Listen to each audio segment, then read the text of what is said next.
Okay, let's try it again. How's the sound at the back? We're all good? Beautiful.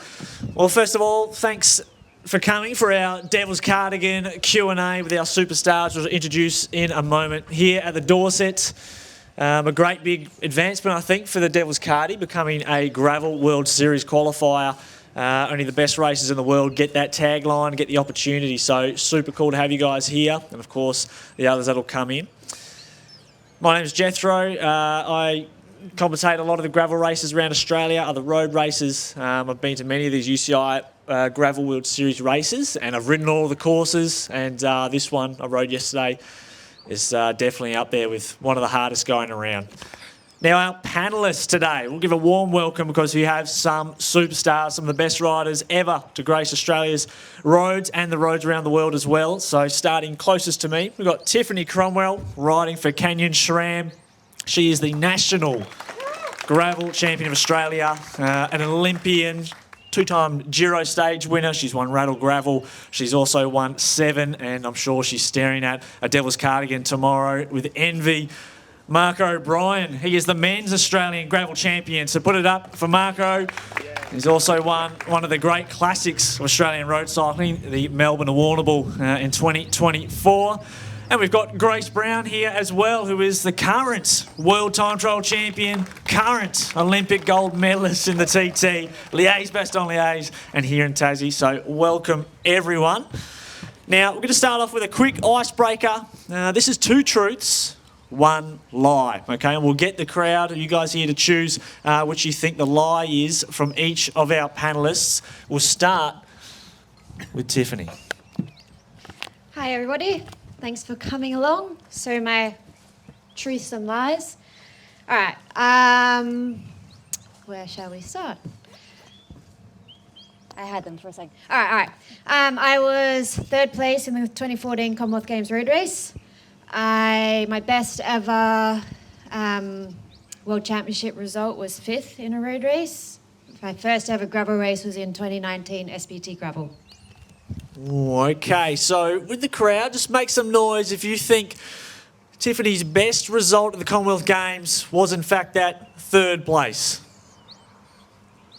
I think that's okay, all right. And what about, what did you say the second one was? My best ever World Championship result was 5th in the road race. Is that the lie? We're looking at the first one, okay. And what about 3rd was your first participation was in the Steamboat Gravel 2019? Any noise for that one? Grace says lie. Tiffany, which one was it? Commonwealth Games, I was 4th. I missed the medal by less than a centimetre. You're joking. And who finished 3rd? Ashley Moorman. Oh, I didn't get the bike through. That's a tough one. Okay, a good one there. Marco, what have we got for us? Let me have a think on this. It was 22 years between my last and latest national title. I have a pancake eating record, and I have hit more than 1,000 watts this year. Okay, first, second. Ella's got a hand up. What do you reckon, Ella? 1,000 watts. 1,000 watts. We're saying that is bullshit, Marco. Which one is it? Ella's got me. Ella knows. Marco with the 4 figures and the watts. And what was that? Which were the 2 national titles, by the way, that you had 22 years separating? So I had the under-17 national road race title back in 2003. And I hadn't won a national title since, till, 2 weeks ago. With the national gravel title. Yeah, not bad. Round of applause there for Marco. We love that. Grace, what have you got for us? I have never been for a nature break in a race. My first World Tour race was the Tour of Norway. And I lost the World Championships in Glasgow 2 years ago by 5 seconds. Okay, first, second or third. Someone to put their hand up and take a guess which is the lie. Sir, you with the hazy. The first one, never taken a nature break in cycling. Yeah, that's the lie. You got it. Not bad. That would have been some feat over a decent career. Okay, now, towards the end of this, the last 15 minutes, we'll have a chance for the crowd to ask questions. We'll go around with the mic. So if you've got any questions in your head you want to ask Tiffany, Marco or Grace, just keep them in your mind because we will do that at the end. But let's start now with you, Tiffany. You, in February, was it Milan-San Remo, you broke your collarbone, March, at Milan-San Remo, and 35 days later, you turned up and you won the national gravel title. How you managed to recover from a broken collarbone and scapular, I think, as well, within 30 days and take home a national title? How did you do that? I guess I have a good body. Honestly, I don't know. It was my first, technically second ever broken bone in cycling, but I did like my thumb last year and I don't really think it counts because I didn't really have time off. Yeah. But yeah, it was a hard hit and, you know, I've never had to actually recover from a major injury. I've been very fortunate in my career that, yeah, I have, knock on wood, got unscathed mostly. Yeah, I took the time to be patient. I was at home and I guess maybe that was one part of it because normally I'm literally on the move every other week going somewhere. So I was just taking it step by step, had surgery and it all went very smoothly and didn't really have much pain. And yeah, then just I was fortunate when I crashed, my fitness level was pretty high at that moment. So I had a bit of area that I could lose. And then, yeah, I just kind of got back into it and step by step, yeah, and just hope for the best. I'm pretty sure I saw on your socials, it was only a couple of days later, maybe after your surgery, but you're already on the ergo, on the indoor trainer. Can you tell us about some of the sessions you were doing on the trainer? Yeah, well, I never did. I'm not a Sarah Gigante who does like 6 hours on the trainer. It was, you know, maximum 1.5, but it was very like concentrated. So to start with, it was literally just riding my bike and it was nice having the time off at first. And then, you know, I'm not very good at sitting still and I was pretty bored. So I was happy to have that to do. So it was just, you know, 1 hour at a time based on what the pain was. Then I'll go do some hiking as well. But then, yeah, then it's just short, intense sessions, like lots of intervals and these sorts of things. I think I just went for that, like, yeah.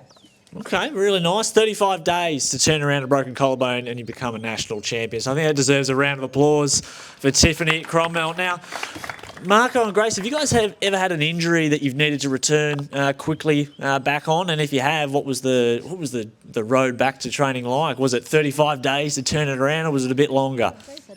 Yeah. I've had a couple. Yeah, I've had a few, but I did race Tour of Langkawi with a broken scaphoid, and then got That's home. in the wrist? Yeah, just in here where I got back and then saw a doctor and they go, oh, yeah, so you've just been resting? I'm like, yeah. And then the bone was nearly dead, so had surgery there, and then yeah, I've also had a nasty bump on the undercarriage. So I decided to basically get back and train straight away and had to ride out of the seat after surgery for a couple of weeks, and just so I couldn't miss national titles, of course. So yeah, so there's many things where I've ridden with somewhat broken or damaged body parts, and yeah, but I enjoy it. What about you, Grace? Yeah, I broke the head of my humerus on my shoulder 2 weeks, no, maybe 3 weeks before Tokyo Olympics. Yeah, so I raced with a broken shoulder at the Olympics, which was not comfortable. If someone was watching you, would they be able to tell that you were racing with a broken? Were you sort of holding the bike in a different position, or? I don't think it was that obvious. Like, I actually didn't tell anyone until afterwards. Just like the team knew, and I wasn't public about it because I don't really want to encourage that behaviour. But I did do it, and yeah, I was a bad girl. The Olympics, though. It's hard to miss the Olympics. Okay, I understand. Now, speaking of bad luck, where are we up to here? Oh, yeah, speaking of bad luck, Marco, at the Devils Cardigan last year, you had some bad luck with punches, if I remember correctly, and I wondered from this year from last year onto this year, have you changed anything on your bike or preparation with that aspect? Actually, it was 2 years ago that I probably spent more time fixing punctures than riding in the Devils Cardigan. So then last year was actually pretty good. I only on the first descent had a cut that did seal, just need to put a little bit of air in and then got going again. But never saw Trekkie again, unfortunately. So as far as last year's gone, it was actually relatively straightforward. So my setup's pretty much the same as last year. I'm just hoping not to run into that same rock. But the year before was, it was so bad. I was just like, if it was raining, I would have never touched a bike again. It was good. Got straight back here to the Dorset actually, and down to Pint when I got back to the finish line. So that was my my finish at Devils Cardigan 2 years ago. So I'd like to avoid that tomorrow and have a issue-free day. Okay, I like that one. Now, Grace, I understand that you might be checking out the course tomorrow here for the weekend. Your partner Elliot's coming across soon. He's racing. He loves getting amongst the races. But you've done a few gravel races. I think you've been to Dirty Warning a couple of times, which is awesome. And you recently did a bikepacking trip with Mitch, Docker. Yeah, and Ella. Oh, and Ella as well. He's up the back there with a special beanie. Ella stitched us up with the route, but... Well, can you tell us about tell us about this trip that you did? Where did you go? Where was A? Where was B? And what was it like in between? Well, the destination was Beechworth in Victoria, and we were riding from Melbourne. So we did it over 2 days. Stopped in Mansfield for the night, and it was all pretty easy, apart from this one section. It was a Buckland Spur, descending down into William Hole Dam, and it was like the descent was about 25% for a long time. Sounds like Dead Horse Road. And yeah, almost lost it a few times, but we survived, and it was a great adventure with the crew. I think that's the beauty about being off-road, is like sometimes you might scare yourself a little bit, but in your memory it's always fun. Now, last year, Grace, you retired from professional road cycling, and you probably had the greatest retirement ever, really. You retired on winning an Olympic gold medal, World Championships, and one of the best one-day races in the world. Did that season, that success, make it hard for you to make that decision to retire? Not really. I was pretty set on my decision to retire, and I think having those wins actually, in a way, made it easier, because I felt like I'd really gotten the best out of myself. And if I went back this year and competed again, I don't think that I would compete at the same level. I really went all in last year, and that level of focus is not sustainable, I think, over your whole career. So you really have to pick and choose when you're doing it. No, not really, apart from I think I questioned it a little bit when people were really saying you should continue, and I felt Who were those guilt. People that were making you feel guilty? But who were those people that you were listening to in that respect? Yeah, I think Marco. People in the cycling community, the media. I think I never got any pressure from my team, because they really understood my decision. But yeah, it was more that people that were separated a little bit by 1 degree, that were like, how could you possibly retire when you're obviously, at the top of your game. But it was a personal decision, and I stuck by it. Love it. Now, of course, the Olympic gold and the world title are two amazing TT wins to have. But the world, I wanted to know, which one do you think felt a little bit? Did one feel better than the other? Because the World Championships, was it 2 in a row that you were second, and then you finally got the gold? Yeah. Was that sweeter? It's really hard to separate the two, because I put the Olympics was the big focus of last year, and I put a lot of mental energy into it. But then, winning the World Championships, I think it's really important in cycling, that rainbow jersey, and you really make a statement of being the best at the discipline if you win the World Championships. So, it was just it's hard for me to separate them. They're both great. Fair answer. You got the gold bike and the world spans. Yeah. Then I got to my very last race as a professional was Chrono de Nation, which is a French time trial that's quite historical. every year on the calendar, and I got to rock up in my rainbow jersey on my gold bike, gold helmet, and that was a really nice way to go out. It's hard to beat that. Now, in your post-career, you become the president of the Cyclist Alliance, which is the organisation that it represents and supports professional female cyclists. Can you tell us more about your role in that and just what the organisation entails?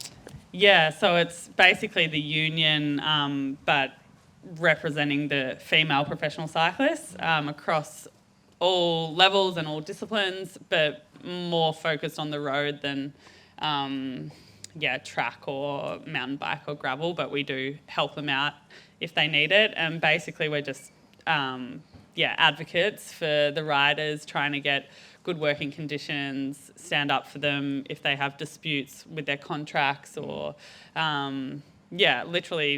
anything related to their work environment.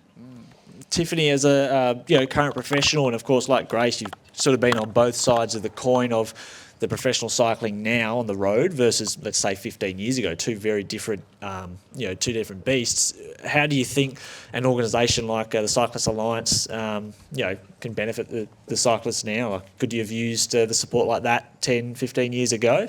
Yeah, 100%. Like when I started cycling, we did it very much for the love. Like, we did not do it for the money. There was very minimal standards. There were no minimal standards. Like, you'd rock up, literally just a van, you're there to race your bike, and some of the races we raced in, the safety standards, there were no, like, you probably had maybe one or two key riders who everybody kind of respected, and they kind of led, but you didn't have organisations like the TCA to help. And I think what they've done, particularly, like, I've been very fortunate in my career to have quite a good pathway, but there's plenty of other people who don't, whether it's your transition after sport or, legal issues if you have a bad situation with the team, for example, because, you can have a contract that you go to a good team and they actually go by the book and follow it. Then there's another teams that, they won't pay you, and then what do you do in those situations? And way back when, yes, we didn't have that, and so I think it's very important for the sport, and the sport is growing a huge amount on the women's side. There's still a lot to do, for sure. We always want to keep striving to be better and more advanced and, make good sustainability or for longevity in the sport. With people working behind the scenes, it's super important. Excellent. You can actually be a member of the Cyclist Alliance as well, which helps support all of those functions of the organisation. I think it's about $69, and they send you a little cap, which is very cool. So the Cyclist Alliance, you can check it out. Now, I've still got the cap. Yeah. Marco and Tiff, you guys are real, particularly you, Tiff, OG gravel experts. You've been racing gravel pretty much. You almost started at Tiff, but I wanted to know from you, your two opinions, what makes a gravel circuit, a gravel course, a gravel race good? What does it need to have? It needs to have great people, first and foremost. Check, Devils. Both from competitors and organisation. People who are super passionate. We want a good vibe. There needs beer. Because the thing is, like, gravel was... So I'm kind of OG, but I'm not. Like, gravel was like 10 years before me in the US. And it was basically started by a bunch of mates who just wanted to go ride the dirt roads in Kansas, Emporia, which maybe some of you guys might have heard of the race Unbound. Do an epic day, go explore and get lost. And that's how it kind of was born, from my understanding. And then, step by step, it was like, it's just about bringing people together and just sharing what we love, riding bikes and being away from the road where, these days it gets a bit more dangerous with the traffic and things like this, and just seeing, like, where your bike can take you. And, start just with road bikes, chuck some other tyres on and hope for the best. But now, the technology has changed and we have some good bikes. But yes, I think it's all those things together. It's like, it's just community. It's everybody's, no one's better than the other, and it's sharing war stories, and it's a mixture of all terrains. You want fast gravel, you want technical stuff, you want maybe some climbs, maybe some descents, depending, what you have out there, but it's just about encapsulating, like, everything you have around you and just creating a cool adventure. And I think that's what is a magic gravel race. Well said. And Marco, what do you think, mate? What feature, what must a good gravel race have? I like the answer of beer. That was I think the biggest difference between gravel and road racing is if you're doing a road race and you get dropped early on or have a puncture early on, you're in for a really shit day. Like, there's nothing good about a road race when you're out the back on your own, groveling along. Whereas gravel, I think the whole community spirit around it, you can actually have a terrible day with bad luck and punctures and things like that. Someone will usually help you out. You can find people to ride with. You can still have a really nice day. Super quiet roads, usually quite picturesque as well, for the most part. So then I think it's sort of like really inclusive. So you sort of have the guys at the front, have a issue-free day, get to race, have a really hard race, and it's a really elite sport. But also there's just to be hundreds of other people that come along and still have a really fun day, and you'll get together at the end, and everyone's all got a story of when they absolutely smashed a corner or they had a crash or a puncture or whatever it was.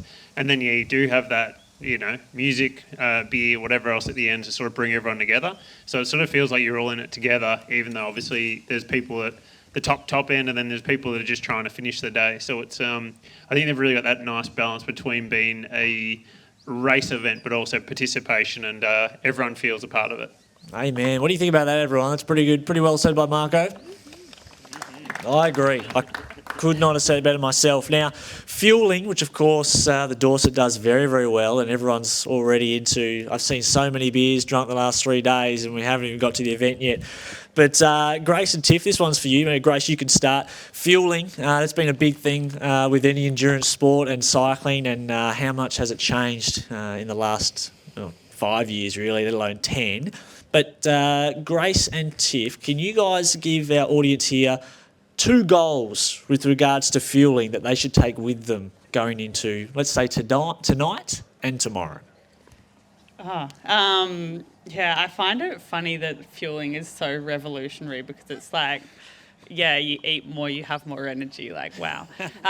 But it seems so simple. My advice would be to have like a nice big carb heavy meal tonight, and then have lots of snacks in your pocket, and like have a time on your computer or whatever every half hour, have something to eat, because otherwise you forget to eat until it's too late. Yeah, obviously Grace covered pretty well.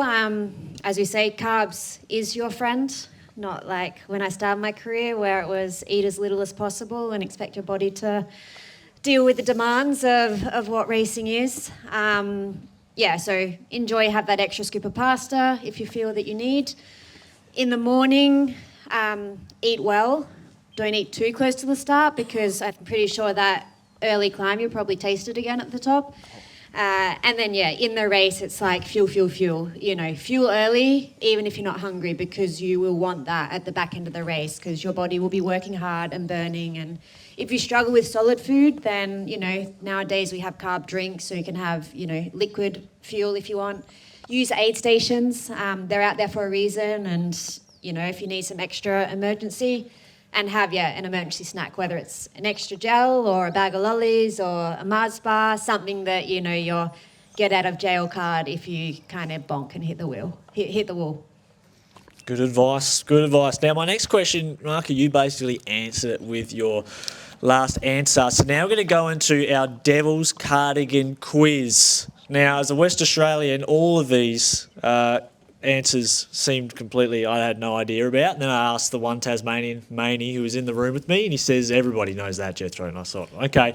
So I've added some harder ones in here at the end. So keep your own scores. We've got 6 questions, A, B, C or D. So the first question is, what was Derby, Tasmania, originally built around in the 1800s? Was it A, timber, B, tin mining, C, trout fishing, or D, tourism? I like timber. Use the microphone if you can, Michael. Yeah, I was having to think on it first. I haven't seen any trout farms around here. What about Big Trouty? Yeah, that's actually a great point. Is that I forgot about on the rock, giant right? rock. That'd be tourism, though. Yeah, you're not eating that. I actually don't mind the timber. Okay, Grace. Marco's just copying what I said. So you could both choose the same, okay. Tiff? Well, I learnt this morning that what Lot 40 used to be. It was a tin mining museum, so I'm going to go tin mining. Everyone must know what this is because it is the tin mining. That's, of course, what it was built around. That was the question I asked Maney makes this morning. I sense, said, forestry. you didn't know that, did you? He goes, mate, everyone knows that. I'm like, okay, apparently not. Question number 2. What was the name of Derby's world famous mountain bike trail network? So what is the name of the world famous mountain biking trail network here in Derby? Is it A, the Devil's Drop, B, Blue Derby, C, Wild Tasmania Trails, or D, the Derby Dash? Blue Derby. Yep, Blue Derby. I'm going the same. Yep. Okay, that's good. All correct. It is Blue Derby, and what a network it is. Question number 3. In 2019, Derby hosted a stage of which international major mountain biking event? Was it A, Red Bull Rampage, B, the Tour Down Under, which Grace has won, C, the Enduro World Series, or D, Crankworks? I'm going to go Crankworks. Grace. Crankworks for Grace. I'm going for, what was A again? A was the Red Bull Rampage. I like it. I'm going for it. Straight down dead horse. Okay, Tiff. Enduro World Series. It was Enduro World Series. Tiff with the lead Isn't so Rampage far. only in Utah? Don't know. I want to go to that event. It looks like a cool event. What's Crankworks? Crankworks, it's downhill, no? Oh, okay. I'm thinking Red Bull was downhill. Red Bull's that Yeah, but crazy Rampage stuff, isn't is it? the epic one they do. Okay. And women got to do it for the first time last year. Oh, there you go. Tiffany is leading. Now, one of the answers to this is okay, this is good. Which of these is not a real trail name at Blue Derby? Is it Ooh, this is A, hard. Devils Cardigan? Is it is it A, Detonate? Is it B, Flickety Sticks? Is it C, Devils Cardigan? Or is it D, Axe Head? Which is not a real name. Is this the It could be a trick question. origin of the Devils Cardigan name? I reckon Devil's Cardigan is not real. Yeah. This is what I'm leaning towards as well. They're all saying that Devils Cardigan isn't a real trail name. Flickety Sticks is. I know that. You are correct, but maybe it should be. There should be a trail name, the Devil's Cardi, as a tribute, perhaps. Number 5, Derby is home to a floating sauna. What is its name? Is it A, the Steam and Shred? Is it B, Lake Chill? Don't give it away. Is it C, the floating sauna? Or is it D, the Sauna Derby? Well, I went yesterday, so I know the name. So I'll let you guys answer first. Oh, I should have checked that. I have zero idea, mate. What was, run me through the answers again? Steam and Shred? Such a good name, but no. Is it Lake Chill? That's good. Lake Chill. Lake Chill. Is the floating sauna, or is it Sauna Derby? The floating sauna makes sense, but I'm going to go for the last one. Sauna Derby. All right. I'll go floating sauna. It is Yeah, the floating sauna. It is the floating sauna. It makes a lot of sense. We're at Yeah. Lake Chill. I reckon that's the one. Oh, Steam and Shred. I'm going to steal that. I'm going to have my own gym. Maybe that could be your Strava title tomorrow. Sweat and shred. Sweat and Shred. Now, I added an extra question to this one because I thought the first 5 would be a little bit too easy. So this one should be a bit harder. In the town of Derby, the town of Derby was nearly wiped out in 1929 due to what event? Was it A, bushfire, B, tin mine explosion, C, flood caused by dam collapse, or D, earthquake? Tin mine explosion. Yeah, that would be impressive. I feel like if there was a fire here, it would be in real strife. I'm going to go for fire. Okay. Although I was hoping this quiz would be actually cycling based, mate. Who won last year's Devils Cardigan? Grace? Yeah, great. Tin mine explosion, obviously. Okay, Tiff? I was going to go that. But I want to say the flood. It was the flood caused by the dam collapse. There you go. Well, let's hope it wasn't too bad. I don't want to make light of it. Now, bonus round. This one's not so much The last one was a bonus one. Yes, well, that was a harder question, so to speak. But this is the bonus round. Not necessarily the right answer is correct, but this is a scenario. You've just finished the Devils Cardigan, all right? You're wrecked. I had to change that word. You get one thing. One of these things you have to choose after you finish the cardies. You've had a tough day out there, like all the battlers out there tomorrow, or like me today from yesterday. You get to choose any of these activities or magic gear to magically appear. A, an ice cold bogues and a meat pie. Not bad. A dip in Lake Derby, followed by the floating sauna. Well, that's a pretty good recovery method. C, a brand new pair of legs and a power meter that lies. Good for you, Marco, for the 1,000 watts. D, a foot massage and Netflix in a heated camper. That sounds pretty good. Well, this one is my favourite. An emergency helicopter extraction to the Dorset for a pub feed. Which would you choose? The extraction, obviously. The extraction is good, Marco. Or the floating sauna. Yeah. The floating sauna meant you had to get into a lake beforehand, which would be freezing. I'll do it the other way around. The hot water being out my accommodation was bad enough, let alone getting into the water up here. You forgot about you have to have the black IPA when you cross the line, Jethro. Well, Yeah. is that the secret The beer? Devil's We're going to beer. find out tomorrow what it is, because it was what was it last I think year? it was a black IPA. I could be wrong, but yeah. Well, will be revealed we'll tomorrow. Find out soon. I'll go for the pub feed though, and then I'll go do an extra couple of hours riding. Ooh, and Grace, what would be your recovery? The foot massage. Oh, Yeah. good call. All right. Ladies and gentlemen, round of applause for our panellists. Now's the time for your chance to ask these superstars some questions. So I'll get you guys to just pass the mic back and forth. Who has got a question? Stick your hand up. We've got one at the front here. Your name? I'm Kim. Hi, Grace. I wanted to ask that question at Beechworth and I didn't get to. When you're really struggling, you hit that dark zone and you're not having a good time in a race, what would be your mantra to get you through that? Yeah, it happens quite often, actually. I think it's really like taking it away from yourself and thinking about, definitely like as a road cyclist, because you're part of a team, it was about like, okay, what can I do to be a better teammate? And then you sort of bring yourself out of that like hole of self-pity in a way. So when I'm all alone crying on hill number 3 tomorrow, what should I tell myself? No, I think when it's just you, it's more about, okay, just next step, one step at a time, and like really, like whenever I'm in the hurt zone, like in a time trial, for instance, it's always like, okay, I'm focusing on like the next thing that I can do, and you count down the kilometres or whatever, just break it up to make it more digestible. Yeah. All right. Thank you. Who's next with a question? Got one here, sir. What's your name? Tom.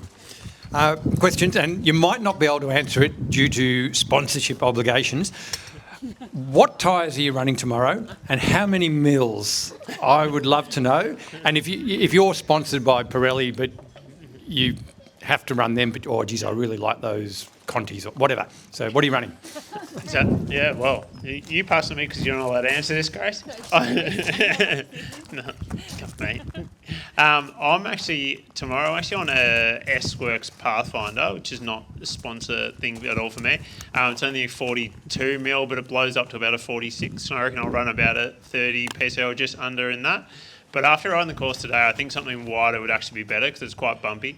So I think personally, if you could have a 48 or even 50 mil, I think that would be really, really good out there with less pressure, because it's a lot's washed away since last year. So I think it's pretty rough out there. So I think something like the Conti Race King, if you had enough clearance for a mountain bike tyre, or even a Tufo Thundera, they do a 48, which I think would be really, really good out there tomorrow. But yeah, I'm on a bit narrower, so I'm just going to have to cop it sweet and hope for the best, I think. What about you, Tiff? Well, I'm also seeing a lot of white tyres, and I'm 100% non-white tyres, but I was slightly restricted because I've travelled from Europe and I only had a couple of tyres with me. So I'm on 40 mil, like we are sponsored by Schwalbe, but fortunately we have a lot of choices with them, but probably if I had choices, I wouldn't run them. I'm on the GX. not run the ones I'm running. Like I'd run a different model, probably like a 45 maybe. Like mine do go up to a 42, but I still think, yeah, it's going to be a bit on the limit. I'm just hoping for the best. But yeah, I'd say it seems like wider is better and not too high pressures, because with the bumps you want a bit of comfort and forgiveness within the tyre, but not too soft that you pinch flat. Okay, thanks for that, Tiff and Marco. Who's next with a question? Just stick your hand up if you've got one. Tiffany, I've got one for you, an extra one. Oh, yes, great. Okay, what have we got? Yeah, g'day. While we're on tyres, tan walls or black? We've been discussing, I'm for plain black. They're all tan walls, so I'm the odd one out. What do you reckon? Depends on the colour of your bike. Mine are tan. I think if you had everything black, stealth full black with black rims and black sidewalls, could look kind of cool. But I'm a very aesthetics person, so I don't care about Well, I care about performance, but when it comes to looks, I care about what looks good. Just to add to that, actually, the black sidewalls tend to have slightly better roll-in resistance and usually a bit better on the puncher front, so all black is actually a better option.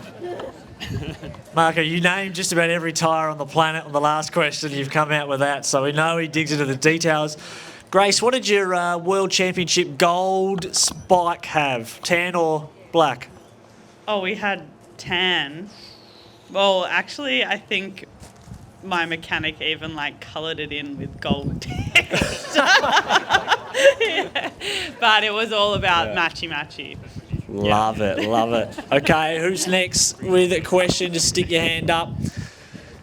While we're thinking of one, I've got an extra for you, Tiff. Yourself and your partner, Valtteri, you have a Oath gin company called Oath, but I wanted to know, when you were developing that brand and of course the product, what was the sort of most challenging aspect so far? Bloody Oath, mate. Alcohol laws around the world. Yeah, it's a fun project that we did, 100% passion project, but yeah, it's like we produce in Finland, but we know we want to have it in Australia, we want to have it in America. Trying to find distributors and people who don't want $1 million to promote your product. That's one of the big, in America, that's the game. It's like everybody wants to be paid a ton of money to promote your product, and when you're a small brand, you don't really have that. So I'd say those are the biggest challenges getting to market, the actual creation of it and the branding, everything else, that's fun. It's then, okay, how do we actually make a profitable company and get it to everybody around the world to be able to share the thing that we've made. Okay. Oh, we actually just imported. Actually, Tassie, I'm not sure if you can buy online, Australia-wide, but we haven't got anyone yet. Yeah. Yeah, we need to get into the Dorset. Yeah, it goes hand in hand. Because, there's a bit of Tassie always says they have the world's purest water, rainwater. Finland is UNESCO verified world's purest water. And that's our part of the recipe. It's a funny little battle. Love it, love it. Okay, yes, sir, what have we got? All right. Two quick ones for Grace. As part of your role in Cycling Alliance, will there be a second UCI Commissaire at the Vuelta Femenina next year after the kerfuffle on stage one? And secondly, your kind of media and commentary aspirations to go alongside that. In my household, your commentary is very much appreciated, so just will you be doing more? Firstly, with the commissaire issue, I very much doubt that I can influence that problem. It's just typical of the UCI fluffing around. And then, with the commentary, I'm hoping to do more. I won't be on the Giro over the next 3 weeks, but I will pop in for some commentary of the Tour de France fun. So, you'll hear my dulcet tones again. That's what we like to hear. Grace, you are very good. You are very good. Oh, don't make me blush. Keep it up. No, you're doing a good job. Doing a good job. Yes, sir. Gee, so this one's to everyone. Is there a race that you go, I just hate, I don't want to do, I'm going to be in a world of hurt? And furthermore to that, is there someone that you really hate racing against? You go, they're just going to put me in a world of hurt for the whole day. And then, Grace, to you, last one would be when you've had your broken shoulder in the Olympics. Did you do that without any painkillers because of like anti-doping and things like that, or were you able to take drugs? You're allowed to take Panadol, so I took as much Panadol as you possibly could without, I don't know, there's not many consequences of taking too much Panadol. But yeah, that was it. Like nothing. It was the aftermath, like the weeks after, I was in a lot of pain. But while I was there, I think I was like so mentally in the zone that I just like, I'm not allowed to feel pain. Which is a bit psycho, I acknowledge. What was the question before? Race you hate. Oh, race I hate. I never really hated races for being like hard. I hated races for being like Bruges de Punnet, which is like a flat. I don't know. It's just like a flat race in the Netherlands that sometimes has like pretty hectic crosswind action, and just like, I don't know, like a mental sprint finish. I actually won this race as a solo breakaway, but Because you were scared of the boat. yeah, because I was scared for my life and I needed to get away from everyone.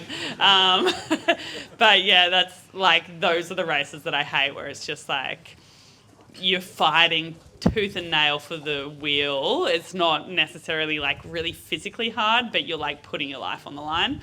And to go with that, riders that I hated were like sprinters that would just like chop you up, and like they didn't care. Like they were willing to die to make you die.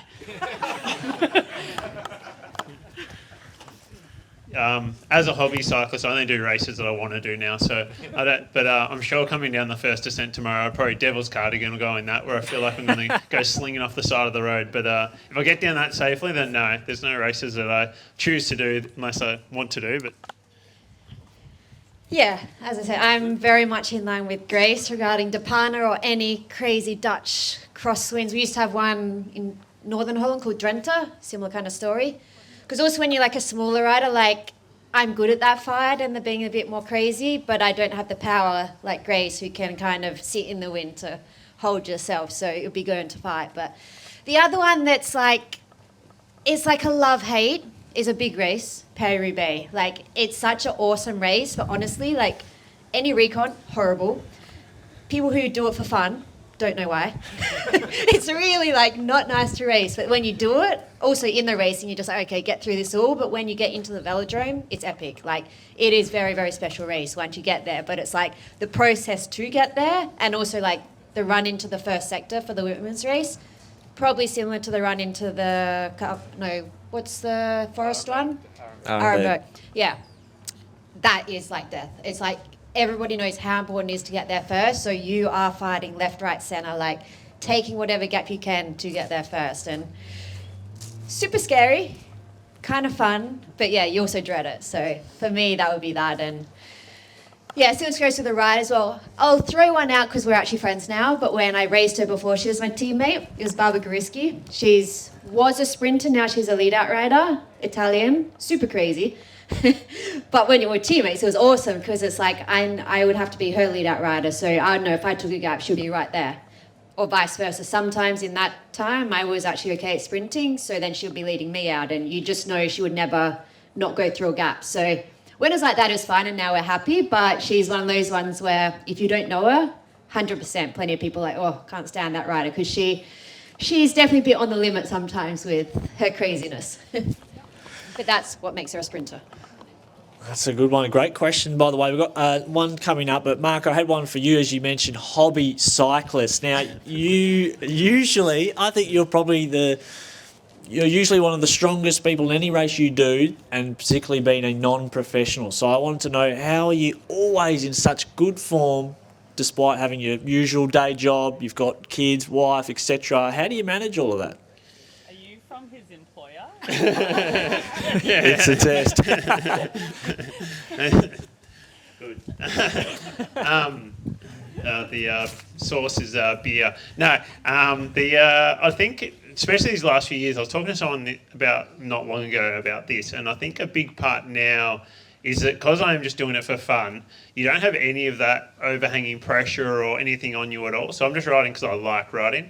So this makes it so much easier because you never, it doesn't matter if I get smashed tomorrow, if I win tomorrow, I still then fly, well, I actually have to fly back tomorrow, so I don't have the after party here this year, unfortunately. But yeah, still going back, still got to be a dad. Everything else is still the same. It's purely just because I enjoy riding that I keep going to all these races. So it's really nice, easy, no real mental pressure on it. So I think that's really helped. And then I just ride because I enjoy it. So then I think I'm never not motivated to ride because I always think it's fun. Couple bunch rides a week where I'll go hard and try to beat up on people, and otherwise I'm literally just riding around semi-solid. But I have also been riding since I was 5 years old. So now I've probably got a good 32 years of riding a bike around. So I'd like to think I probably got, for persevering that long, I should have some sort of benefits for doing so. Oh, that's good. It's not the same for everyone, Marco. I don't feel the same way riding a lot. Sir, what have you got for us? It's one for Tiffany. Probably the question that's on everybody's mind. Where the heck is Valtteri? His day job, unfortunately. I did try to convince him. So he had to be in Miami last week. And so I convinced him to come to Australia. And then I don't know if you look on a map, it's kind of far to Miami. He was like, yeah, if you want, you can come back. Come to Tassie. And he would have, but then the team kind of made him do some sponsor thing this weekend. So unfortunately he couldn't come, but he would love to be here otherwise. He really likes riding his bike at the moment, it seems. Love it. We have the better half here, Tiffany. Don't worry about that. Everyone, that will probably conclude our Q&A, but I want to say a big thank you for everyone who's rolled in and supported, of course, the Devils Cardigan, supported the Dorset, like I'm sure you'll do tonight and, of course, tomorrow night. And, of course, a big thank you to our elite panellists, Marco, Grace and Tiffany. And we're stoked to have them here. Thanks, guys, for all your insights. It was a good laugh, and we look forward to seeing everyone on race day tomorrow. And, enjoy the Dorset. It's going to have a big weekend.